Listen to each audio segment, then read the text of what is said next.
Assalamualaikum warahmatullahi wabarakatuh. Jadi kali ini kita akan ngebahas soal tutorial mata kuliah metode kuantitatif untuk bisnis. Jadi dimulai aja dari yang nomor 1.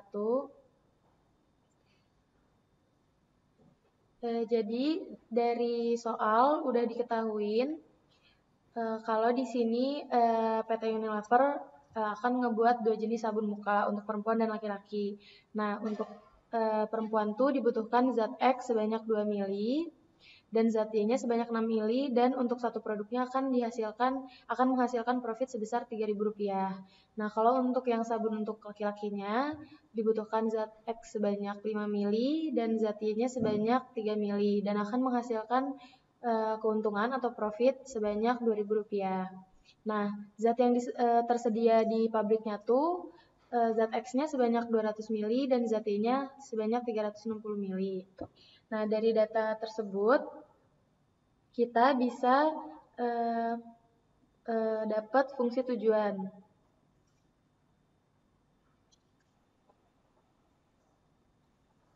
Fungsi tujuannya tuh dilihat dari profitnya yang dihasilkan, yaitu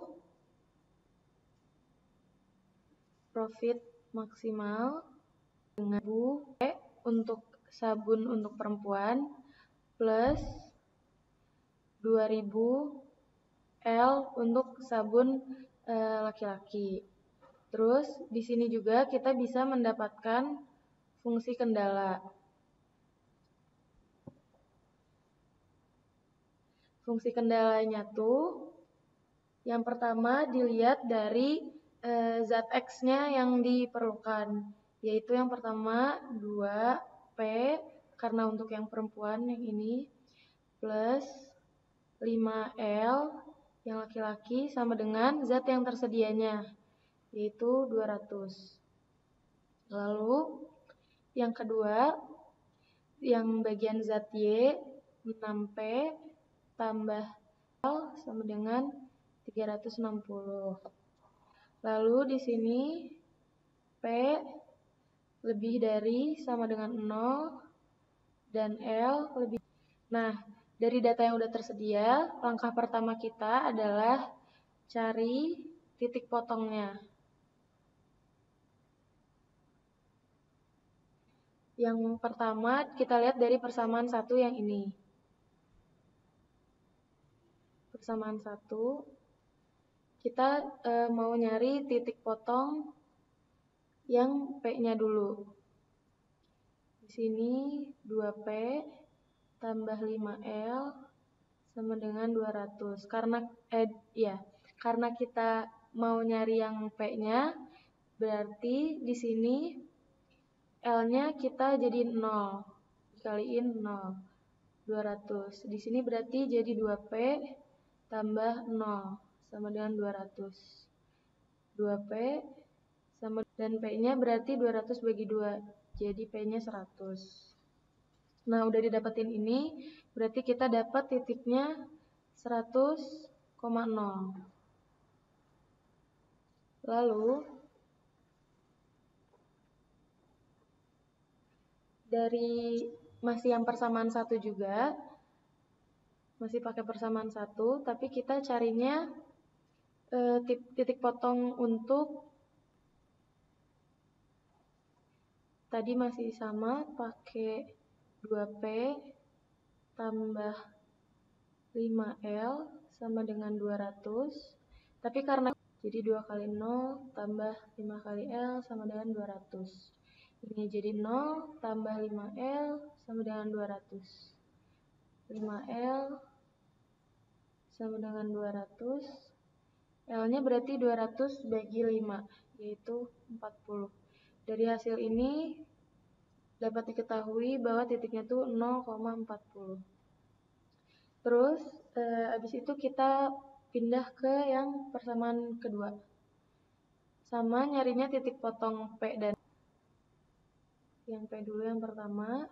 Persamaannya pakai yang 6P tambah 3L sama dengan 360. Karena kita mau nyari yang P, berarti L-nya kita nolin. 6P tambah 3 kali 0 sama dengan 360. 6P sama dengan 360. P-nya berarti 360 dibagi 6. Jadi 60. Terus di sini titik potong yang L. Masih pakai yang sama, 6P tambah 3L sama dengan 360. Sekarang bagian P-nya yang dienolin. Ini jadi 0 tambah 3L sama dengan 360. L-nya berarti 360 bagi 3 jadi 120.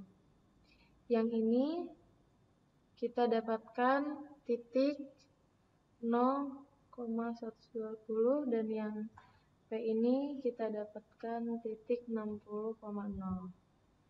Lalu langkah kedua yang kita kerjakan yaitu eliminasi persamaan fungsi kendala. Kan tadi fungsi kendalanya ada 2, jadi dari kedua fungsi kendala itu kita eliminasi. 2P tambah 5L sama dengan 200. Terus di sini ada 6P tambah 3L sama dengan 360. Kalau dieliminasi kan berarti kita cari angkanya yang mana yang mau kita samain. Di sini berarti kita kali 6 dan kali 2. 2P kali 6-nya jadi 12P tambah 30L sama dengan 1200.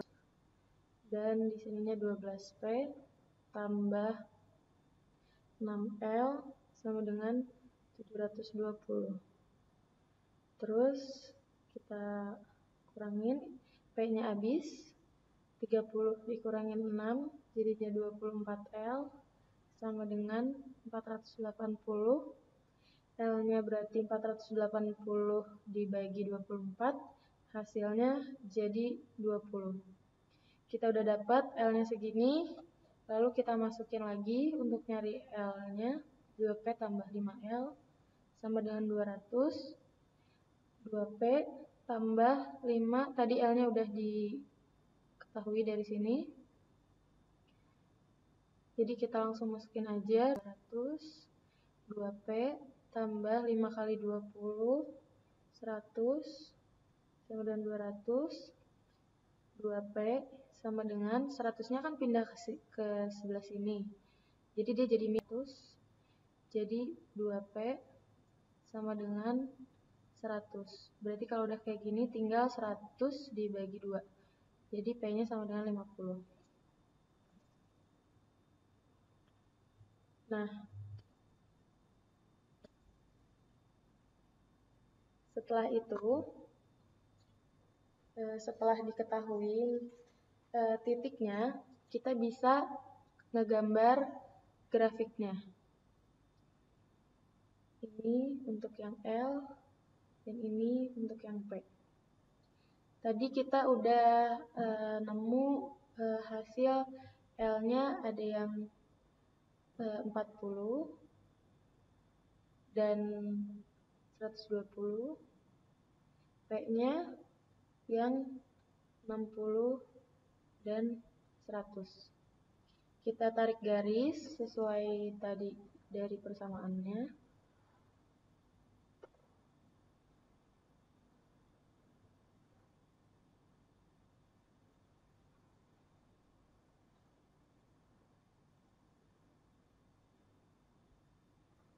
Nah, karena wilayah yang kena arsiran dua-duanya itu yang ini ada, kita kasih titik aja buat nandainnya.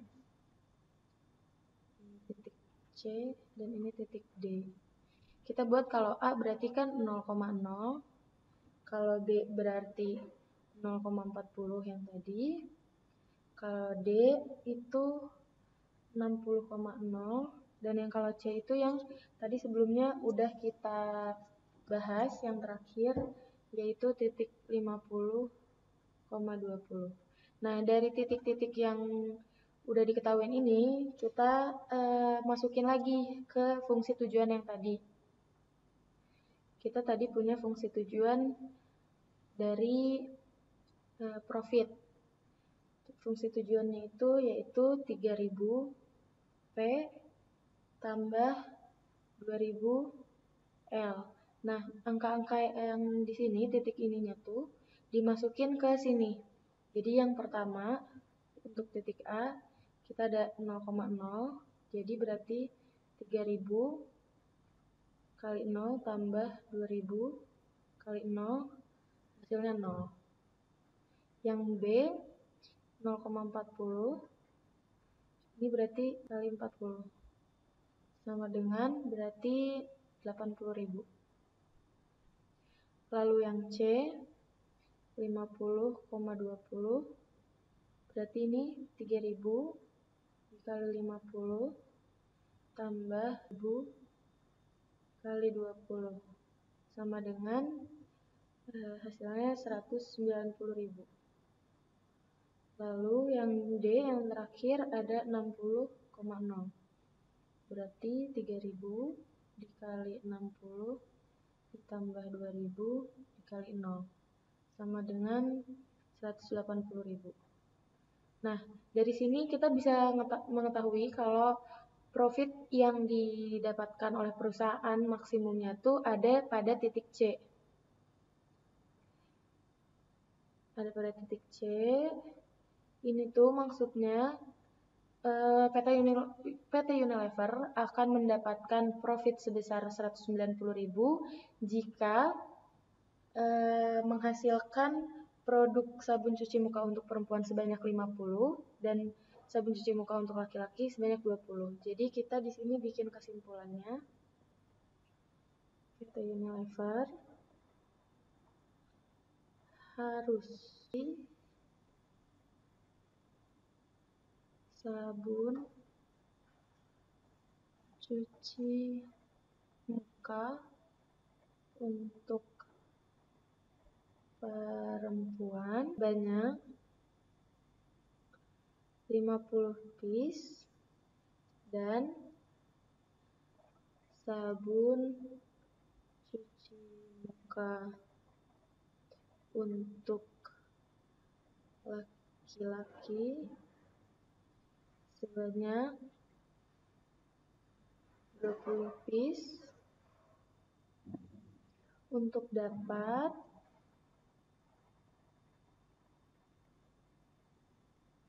keuntungan maksimum sebesar 190.000 rupiah. Jadi selanjutnya kita akan membahas soal nomor 2, yaitu tentang metode simplex. Jadi The Electrocam Corporation ini akan membuat dua produk, yaitu air conditioner and large fans. Jadi dia ingin membuat dua produk AC dan kipas. Nah, jadi untuk membuat proses kedua barang ini ada proses wiring and drilling. Jadi ada dua proses untuk menghasilkan dua produk ini. Terus diketahui lagi di soal tiap AC 3 jam wiring, 2 jam drilling. Nah, ini yang udah kita ketik di dalam tabel. Terus each fan must go through 2 hours of wiring and 1 hour of drilling. Terus ada lagi nih periodenya. Terus 240 jam untuk khusus wiring, 240 jam dan 140 jam untuk drilling. Nah, itu sudah kita catat di tabel semuanya dan ada profit untuk masing-masing. Kalau membuat satu AC, profitnya berapa? Buat satu AC diketahui dari soal $25. Terus kalau untuk fans itu $15. Nah, terus formulate and solve this LP production mix situation and find the best combination of air conditioners and fans. Jadi dia minta kita memformulasikan persamaan ini ke LP, terus untuk mencari keuntungan maksimum, tapi kita menggunakan metode simplex. Nah, kita mulai aja. Yang pertama tuh kita harus tulis dulu apa yang namanya fungsi tujuan. Fungsi tujuan itu berasal dari profit yang diketahui di soal, berarti 25 tambah 15F. Nah, jadi karena kita menggunakan metode simplex, ada penambahan variabel 25A ditambah 15F. Karena ini simplex maksimasi untuk mencari highest profit. Jadi kita tambahkan slack 0 S1 dan 0 S2 gitu. Ini sudah aturan dari sananya, karena untuk mencari highest profit kita harus menambahkan variabel slack di fungsi tujuannya. Jadi beda ya, yang fungsi tujuan untuk ini untuk LP. Nah, tapi kalau yang ini untuk yang simplex. Bedanya hanya penambahan slack variabel 0S1 dan 0S2. Nah, selanjutnya kita menentukan yang namanya fungsi kendala. Fungsi kendala ini berasal dari tabel juga yang dari wiring and diring-nya. Yang pertama, fungsi kendalanya itu kalau secara LP berarti 3A ditambah 2F kecil sama dengan 240. Tapi karena berubah ini secara LP ya, metode LP.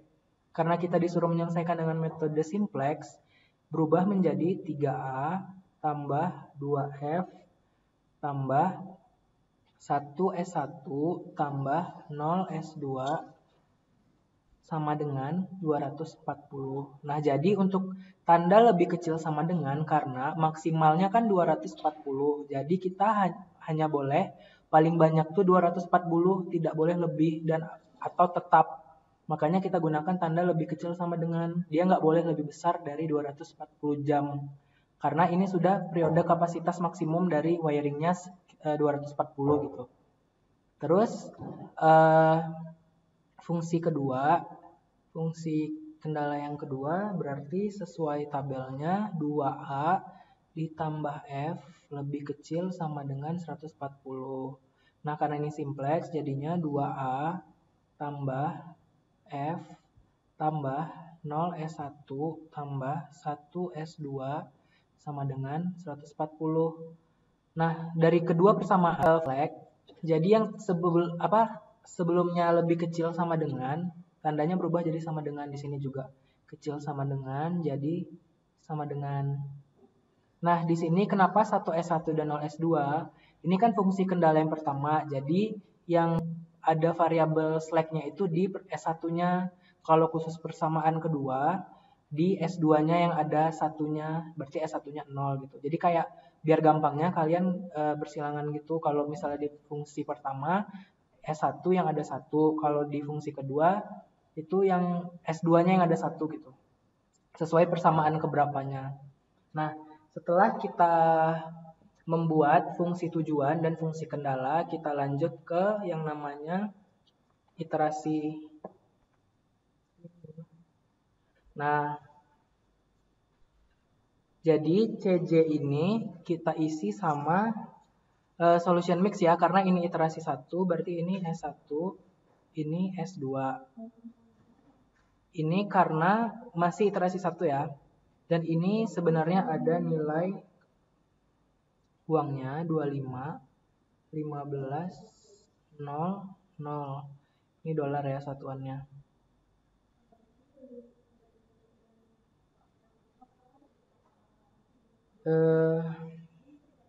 Kita lihat nilai CJ itu berasal dari harga yang sudah kita tetapkan di atas. Nah, sekarang kan karena ini iterasi pertama, di solution mix-nya pasti S1 dan S2. Nah, harga S1 dan S2-nya kan 0 sama 0 nih. S1-nya 0, S2-nya 0. Maka di sini CJ-nya 0 juga. Nah, untuk angka-angka di dalam sini kita isi sesuai fungsi tadi yang sudah kita tulis. Nih, ada 3, 2, 1, 0. Tinggal kita kopas dan pindahkan ke tabel selanjutnya.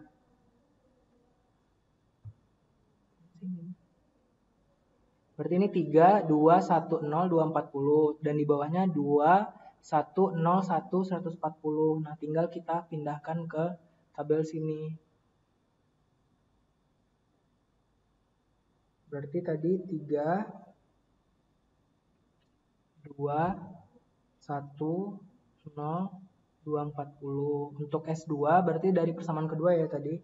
Koefisiennya yang kita tulis maksudnya 2, 1, 0, 1, 140. Untuk tabel ZJ, cara mendapatkannya itu yaitu dengan cara 0 dikali 3 ditambah 0 dikali 2. Berarti hasilnya di sini. Berarti untuk titik-titik yang di sebelahnya 0 kali 2 tambah 0 kali 1. Yang di sini. Berarti ini 0 kali 3 tambah 0 kali 2 berarti ini 0. Berarti karena ini CJ-nya masih 0 semua, otomatis di sini 0 semua. Terus kalau CJ min ZJ, CJ-nya itu nilainya dari sini 25, 15, 0, 0. Kalau ZJ itu ini 0, 0, 0, 0, 0, 0. Berarti CJ min ZJ-nya 25 kurang 0, ini tetap 25. Berarti ini 15, 0 kurang 0, 0. 0 kurang 0 hasilnya 0 juga. Nah, syarat untuk highest profit kalau di simplex, syaratnya CJ min ZJ-nya itu harus CJ min ZJ itu harus 0 atau negatif hasilnya si CJ min ZJ. Nah, sekarang kita kan masih menemukan positif 25 dan positif 15. Berarti ini belum optimal. Nah, untuk lanjut ke iterasi kedua, kita harus cari melalui tabel iterasi 1 ini yang pertama namanya yaitu pivot kolom. Nah, pivot kolom itu datangnya dari angka CJ min ZJ. Yang ini yang di bawah yang 25, 15, 00. Tapi harus angka yang positif terbesar. Positif terbesar. Nah, kita lihat CJ min ZJ nih. Tapi dia harus angka yang positif dan paling terbesar. 25 ya. Seperti ini. Ini berarti pivot kolomnya. Nah, selanjutnya ada yang namanya pivot row. Pivot row itu didapatkan dari quantity dibagi angka di pivot kolom. Nah, maksudnya gini, 240 dibagi, kan pivot kolomnya ini kan. Nah, 240 ini dibagi sama 3, harus sejajar ya. Terus 140 dibagi sama angka yang di pivot kolomnya, berarti 2 gitu. Nggak boleh 240 dibagi yang angka di luarnya. Pokoknya quantity ini, berapapun angkanya harus dibagi sama angka yang sejajar sama dia, tapi dari pivot kolom. Pivot kolom kan di sini nih, yang ini. Makanya 240 dibagi 3, 140 dibagi 2, harus sejajar nih. Nih, 240 bagi 3, 80 sama 70. Nah, yang kamu pilih itu harus positif. Tapi yang terkecil. Berkebalikan sama pivot kolom, sama-sama kita milih positif, tapi kalau pivot kolom harus yang positif terbesar, kalau yang pivot row harus positif tapi yang terkecil. Berarti yang mana yang terkecil nih? 70 kan? Nah, berarti ini adalah pivot. Berarti yang ini adalah pivot row. Nah, komponen ketiga yang harus kita cari yaitu yang namanya pivot number. Pivot number itu didapat dari perpotongan PC dan PR. Maksudnya adalah nih, PR kita kan di sini nih yang 70 di S2. Terus kalau PR kita ya pivot row, PC kita di sini yang di A. Berarti yang perpotongannya di sini kan nih. Nah, berarti ini adalah pivot number. Nah, selanjutnya kita akan lanjut ke iterasi selanjutnya karena hasil CJ-MNZ-nya belum optimal. Caranya adalah kita lihat dulu di tabel iterasi 1, dia berpotongan di mana antara A dan S2 kan. Kan PC-nya di A. Terus PR-nya tuh di S2. Nah, untuk tabel selanjutnya kita tinggal ceng A ini ke posisi S2 gitu. Pokoknya dilihat aja dia berpotongan di mana. Berarti ini A, kan dia berpotongan di A dan S2. Jadi A ini kita ceng ke S2. Jadi di tabel selanjutnya S2 ini berubah jadi A gitu.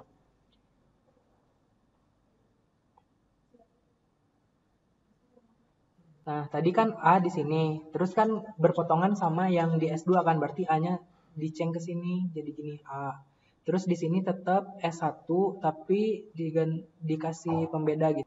S1 new karena angka yang di dalam sini nanti bakal beda sama yang tabel iterasi pertama. Ini berarti iterasi 2. Nah, ini harganya CJ-nya tetap menyesuaikan berarti ini 25. Untuk sampai iterasi berapapun, harga di atas atau profit ini kan berasal dari fungsi tujuan dan dia tidak akan pernah berubah angkanya. 25, 15, 0, 0. Nah, untuk di CJ kita masukkan sesuai harganya. Berarti si A kan 25 dolar, berarti di sini 25. S1 new karena masih ada koefisien S1 harganya kan 0, berarti di sini tetap 0. Nah, selanjutnya kan angka-angka di dalam ini masih kosong nih. Kita belum tahu berapa. Harus kita cari terlebih dahulu. Mulai dari baris A. Baris A, cara nyarinya itu kita tulis dulu ya A, F, S1, S2, Q sama dengan. Nah, kita lihat baris A itu kan menggantikan S2. Di tabel yang kedua ini kan sebelumnya S1, S2 kan. Nah, sekarang udah ganti A. Jadi kita lihat angka di kolom yang lama berapa.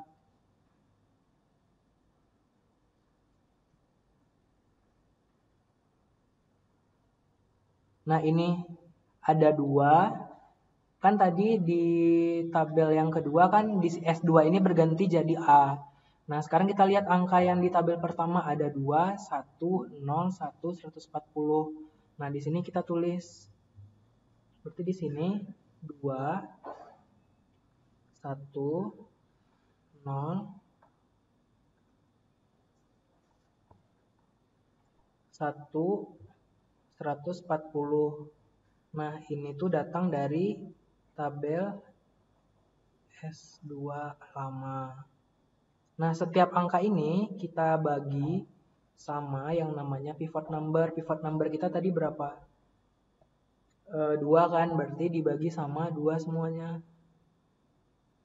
Dibagi 2, hasilnya tuh 1, ini 0,5, ini 0, ini 0,5, ini 70. Nah, langsung kita tulis di sini. Ini kan baris A, khusus baris A.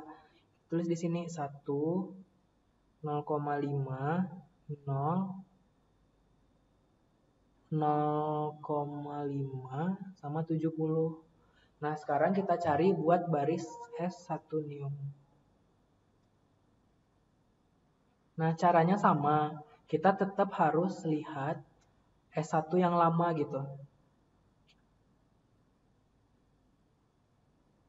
Sama dengan kita lihatkan baris S1 kan di tabel sebelumnya nih. Kan di tabel kedua ini jadi S1 new. Nah, kita tinggal tulis angka yang lamanya berapa.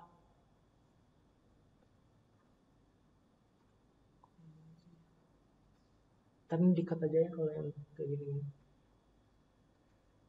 Nah, angka yang lamanya itu ada 3, ada 2, ada 1, ada 0, sama 201 new. Berarti kita tulis di sini angka yang lama tadi yaitu 3, 2, 1, 0, 240. Dikurang semuanya. Dibuka kurung. Nah, angka di sini tuh angka dari angka di atas atau di bawahnya pivot number. Nah, tadi kan pivot number kita 2 tuh. Nih, 2. Berarti kan angka di atasnya, karena angka di bawahnya nggak boleh. Yang kita maksudnya angka di atas atau di bawah tuh, yang kita lihat hanya antara S1 dan S2 saja. Nah, sekarang kan pivot number kita di S2 kan, nih yang 2. Berarti angka yang di atasnya berarti 3 gitu. Nah, sekarang kita tulis di sini.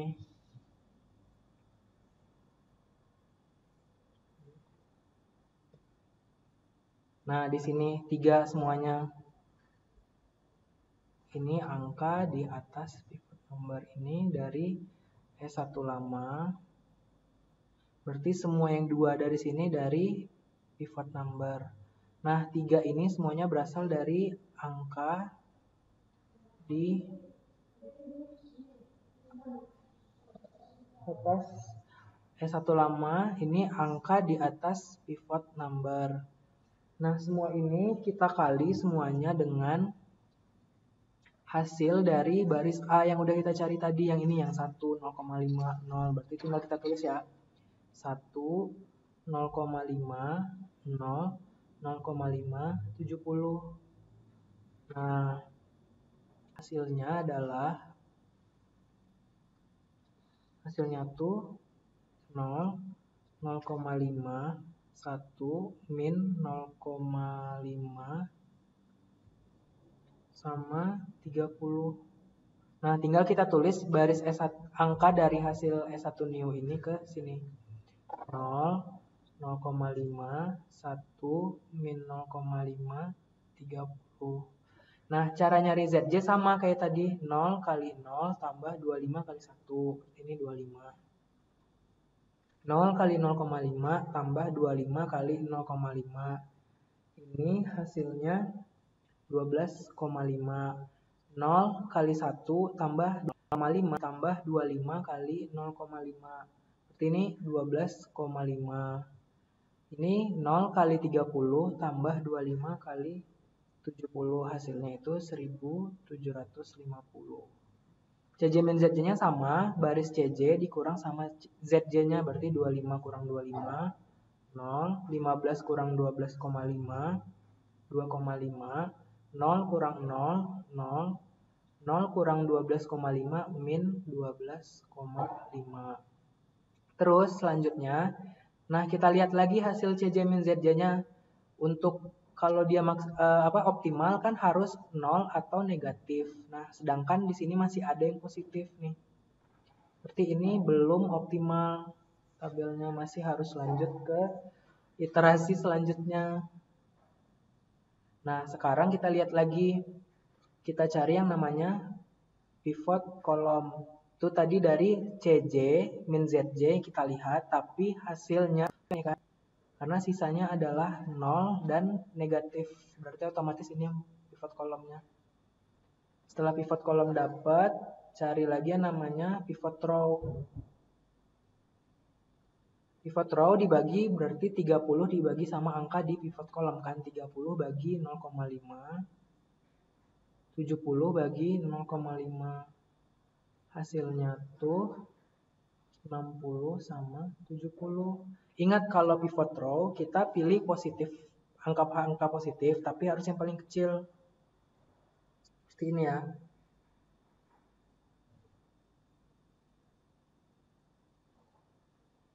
Nah, berarti yang ini jadi pivot row. Pivot row udah. Sekarang PN, pivot number. Pivot number itu perpotongan antara pivot kolom dan pivot row, berarti ini. Berarti 0,5 itu sebagai pivot numbernya. Udah dapat semua. Sekarang untuk lanjut ke tabel selanjutnya, kita lihat dia perpotongannya di mana antara F dan S1 new kan. Berarti di tabel selanjutnya kita substitusikan atau kita tukar si F ini ke S1 new. Berarti di sini S1 new kan. Di tabel selanjutnya berubah jadi F.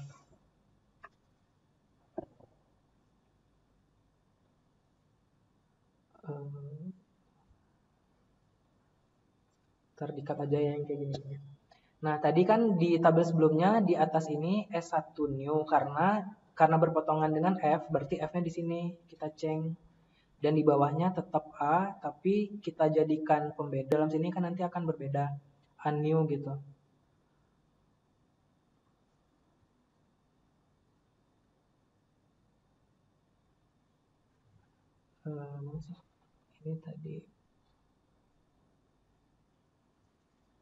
Ini tadi F sama ini A new. Nah, untuk di kolom CJ itu tetap berasal dari harga yang udah kita tetapkan tadi. Nah, ini sekarang kan iterasi 3. Iterasi 3 untuk A tidak pernah berubah, $25, 15, 0, 0. Nah, sekarang F harganya berapa? 15 kan? Nah, sekarang di sini $15. A-nya tetap karena masih ada A kan, berarti di sini $25. Nah, sekarang kita cari lagi yang namanya baris F. Karena kita kan belum tahu nih angka di dalam sini itu berapa. Nah, caranya baris F tadi kan menggantikan posisi S1 new kan. Kita lihat lagi di baris S1 new angkanya itu berapa nih? Ada 0, ada 0,5, ada 1, ada min 0,5, ada 30. Nah, sekarang kita tulis di sini.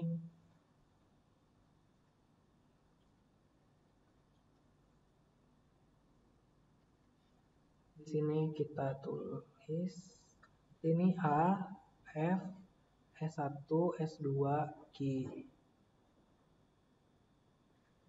Angkanya yang lama berarti tadi tuh 0, 0,5, 1, min 0,5, 30. Nah, kita bagi semuanya dengan pivot number.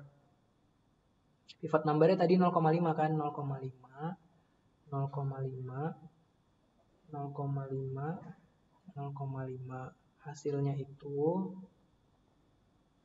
adalah 0, 1 bagi 0,5 itu 2, min 0,5 bagi 0,5 itu min 1, 30 bagi 0,5, 60. Nah, kita tulis di baris F hasil yang udah kita dapat 0, 1, 2, min 1, 60. Nah, sekarang kita cari yang unnew. Dari A, F, S1, S2, Q. Nah, kita lihat unnew ini kan tadi menggantikan A kan. Kita lihat lagi di iterasi sebelum 2. Iterasi 2 A-nya yaitu 1, 0,5, 0, 0,5 sama 70. Ntar kita tulis ke bawah. Terus dikurang, buka kurung, nanti kan ada angka di atas atau di bawah pivot number, maka angkanya 0,5. Kan pivot number kita 0,5 nih. Angka di bawahnya berarti ini kan 0,5. Nah, jadi kita tulis di sini.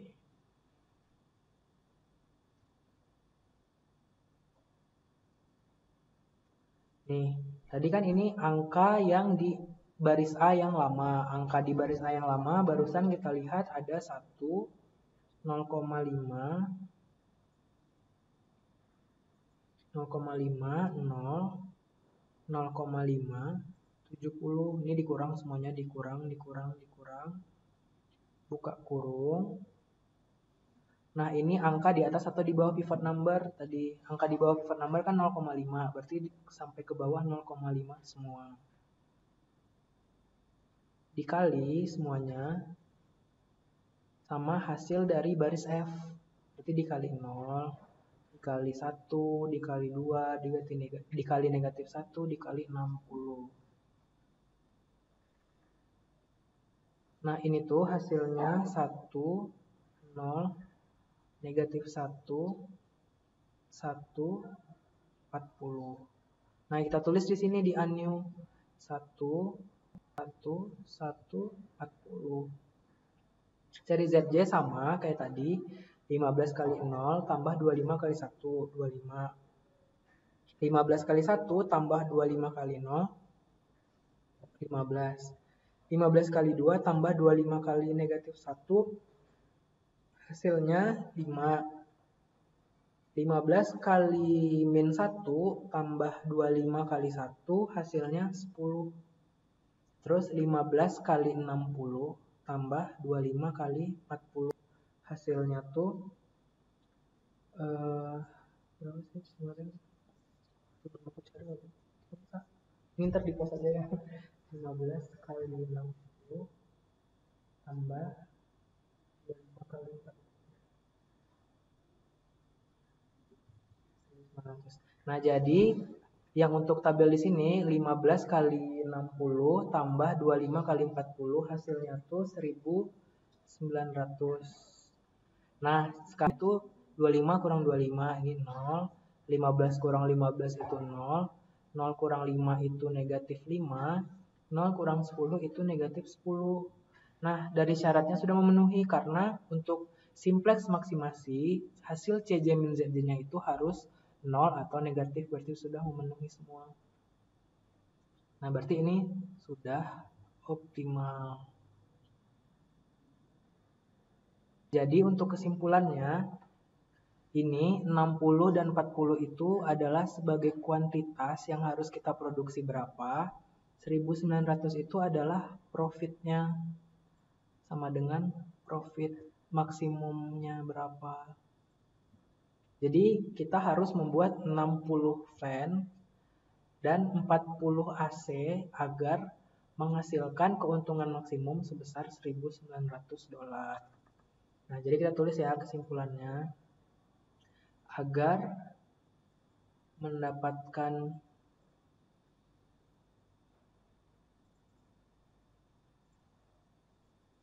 keuntungan maksimum,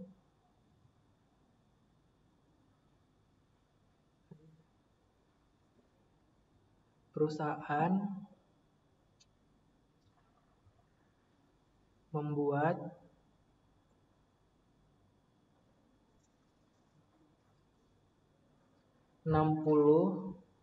membuat 60 fan, 40 AC agar untungnya sebesar $1.900. Udah selesai pembahasan nomor 2. Jadi sekarang kita mau ngebahas soal yang nomor 3.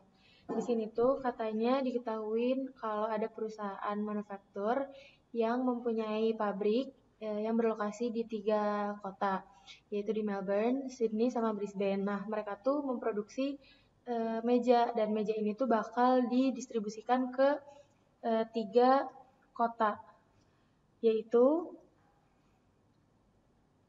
Perth, Adelaide, sama Canberra.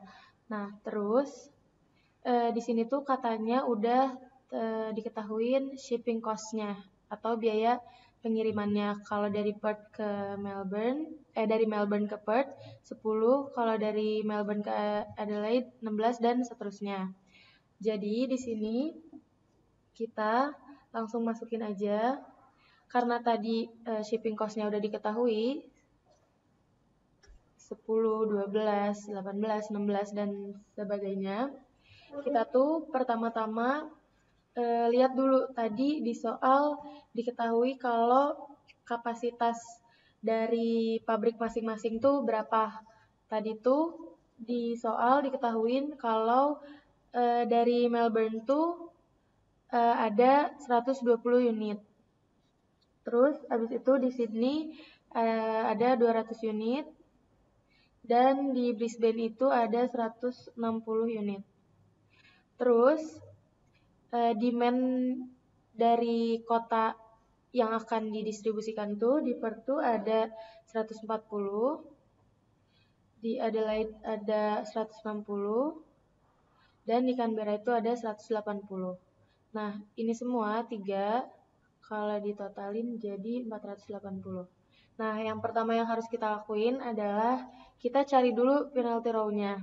Dari angka terkecil kedua dari biaya di row-nya atau di barisnya dikurangin angka yang paling kecil. Berarti 16 dikurangin 10 berarti dia 6. Terus yang kedua, di sini terkecil keduanya 13 dikurangin 12. 13 dikurangin 12. Di sini berarti 1. Nah, yang ini yang terkecil keduanya terkecil keduanya 12 dan yang paling kecilnya juga 12, berarti di sini 0. Nah, kita ngitung juga penaltinya terkecil kedua dikurangin dengan terkecil. Terus di sini berarti 12 dikurangin 10, hasilnya 2, ini 14 dikurangin 12. Dan di sini 13 dikurangin 12, hasilnya 1. Setelah itu, kita kan udah nemu nih penalti row-nya 6, 1, 0, 2, 2, 1. Nah, kita nih lihat nih pak kecil tuh ada di mana. Misal, sorry ya, tadi di-cut aja. Sorry banget. Ini kita dari sini dulu kan. Nah, dari yang pertama, kan di sini dilihat dari yang shipping cost-nya paling kecil dulu. Ini kan 110. Jadi di sini 120 kita isi. Lalu, abis itu kan dari Melbourne-nya udah nggak bisa ngirim kemana-mana lagi kan. Jadi kita X aja di sini. Terus kedua dari Sydney mau ngirim kemana aja, kan dia punya 200. Tapi karena tadi di part-nya masih kurang 20 lagi, jadi kita di sini ngirim lagi ke part-nya 20. Terus di sini kita masih punya sisa 180. Di sini kan karena ini 14 dan ini 13, 13-nya kan lebih kecil. Jadi kita masukinnya ke yang 13 atau Canberra. Jadi Sydney ke Canberra. Di sini ditulis 180 dan lagi 10, jadi pas. Berarti Sydney udah nggak akan ngirim lagi karena udah habis barangnya. Terus yang terakhir 160, berarti pilihannya tinggal ke sini 160. Berarti ini di X lagi, di X lagi. Nah, ini kan udah diketahui nih, dari Melbourne ke Perth 120, terus nanti Sydney ke Perth 20, terus Sydney ke Canberra 180, dan Brisbane ke Adelaide-nya 160. Habis itu kita hitung total cost-nya. Cara kita ngitung total cost tuh adalah dengan cara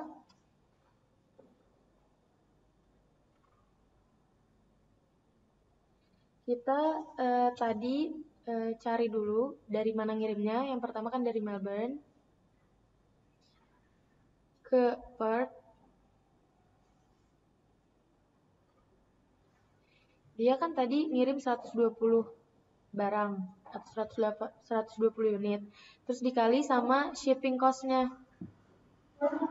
Shipping cost-nya tuh 10. Nah, ini berarti totalnya jadi 1.200.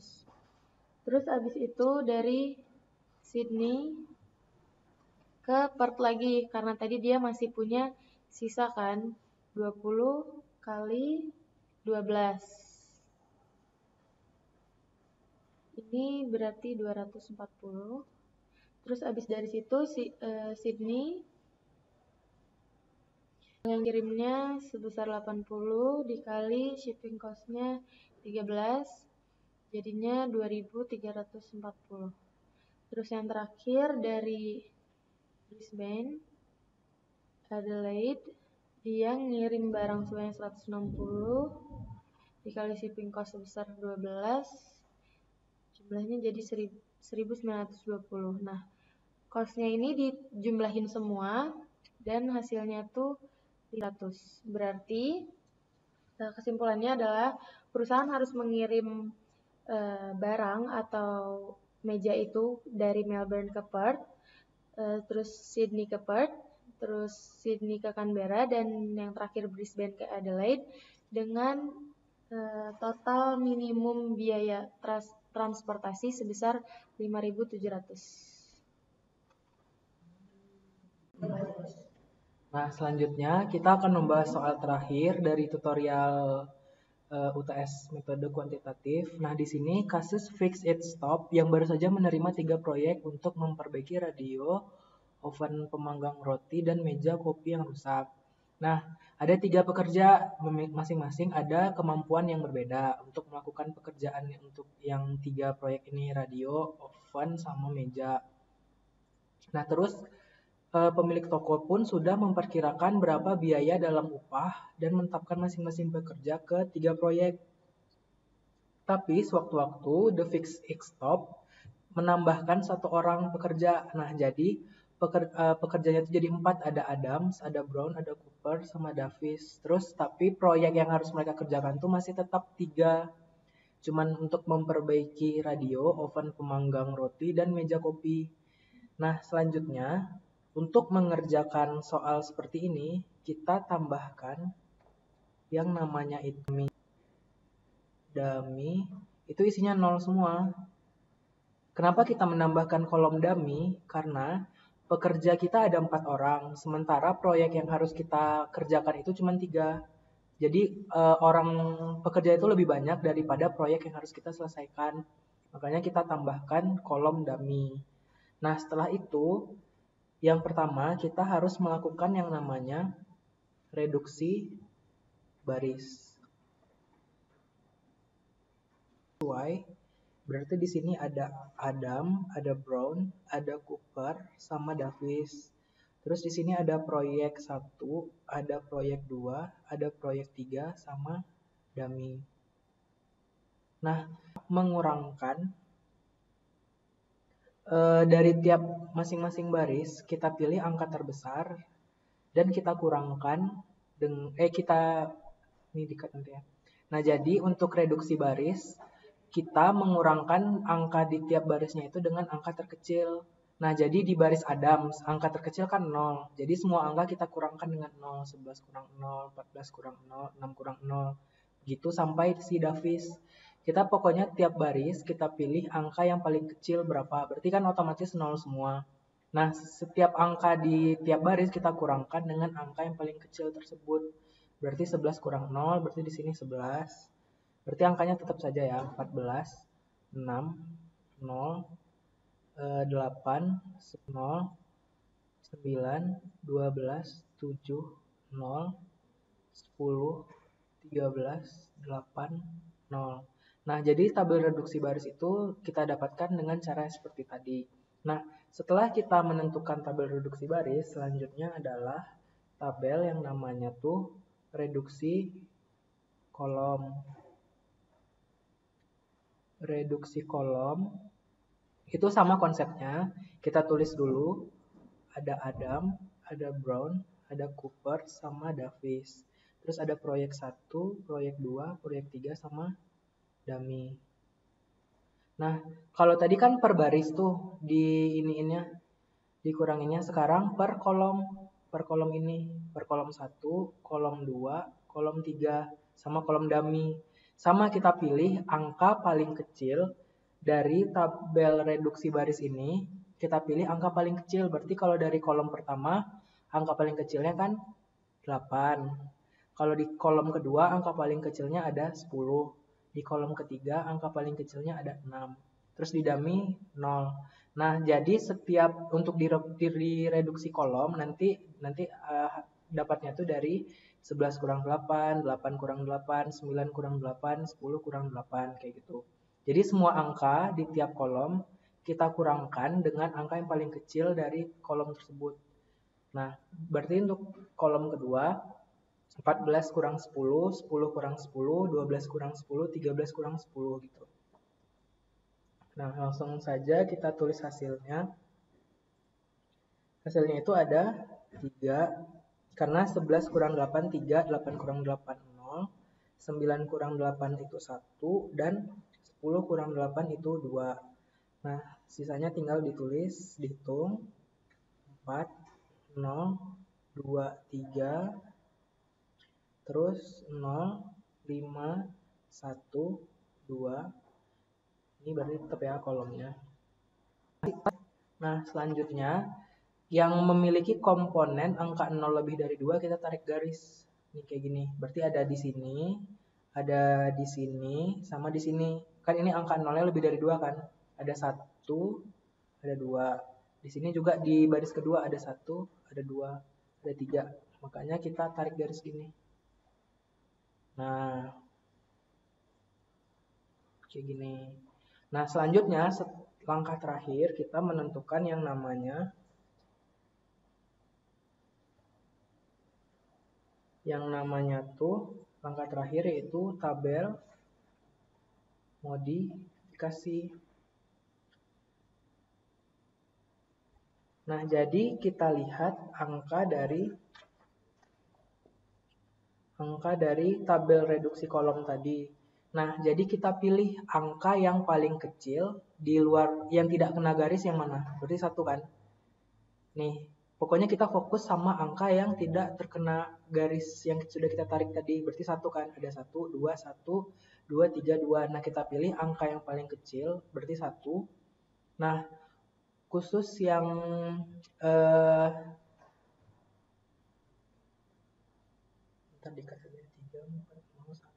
Nah, kan setelah kita mendapatkan angka paling kecil di luar garis, untuk di tabel selanjutnya yang tabel modifikasi, angka yang terkena di perpotongan ini kan ada 0 sama 0. Kita jumlahkan dengan angka yang paling kecil tadi, berarti 0 tambah 1, 0 tambah 1. Nah, yang di dalam garis ini tetap angkanya nggak berubah, berarti di tabel modifikasi tetap 3, 4, 0, 5, 0, 0. Dan yang terkena perpotongan itu ditambahkan sama angka yang paling kecil tadi. 1 berarti ini 0 tambah 1, 0 tambah 1. Tapi bedanya yang tidak terkena garis itu dikurangkan sama angka yang paling kecil. Nah, berarti kayak gitu. Kita tinggal tulis ya hasilnya. Berarti ada A, B, C, D. Ada proyek 1, proyek 2, proyek 3, sama E. Nah, kita lihat sekarang angka yang tidak terkena, ya angka yang di dalam garis kita tulis tetap, kecuali yang angka yang di perpotongan ya. Berarti 340.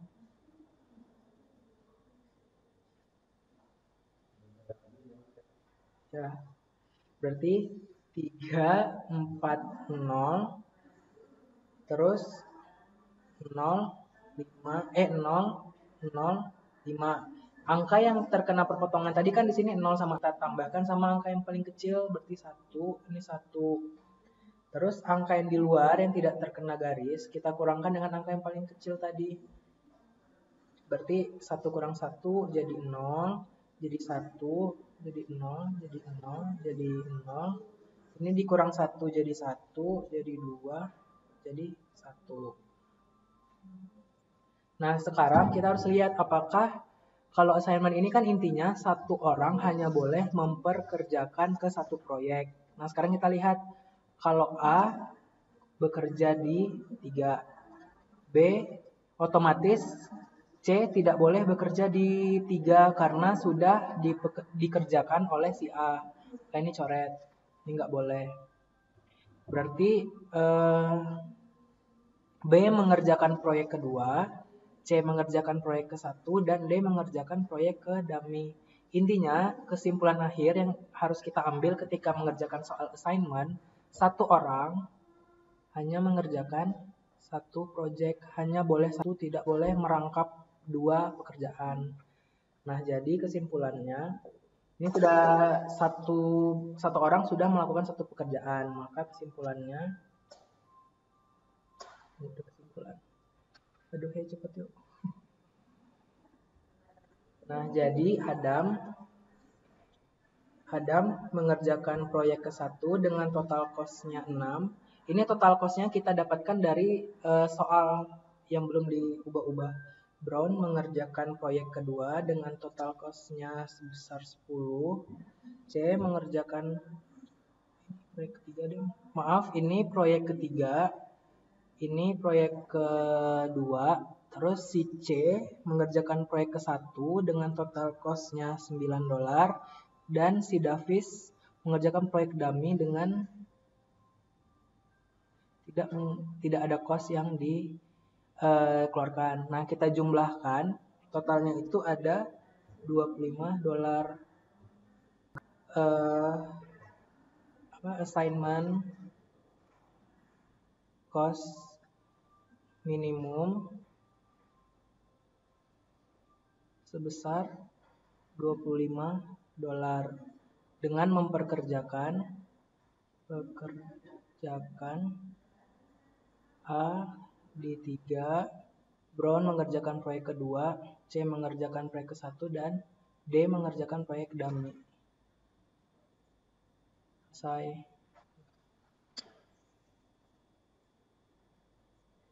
Terima kasih.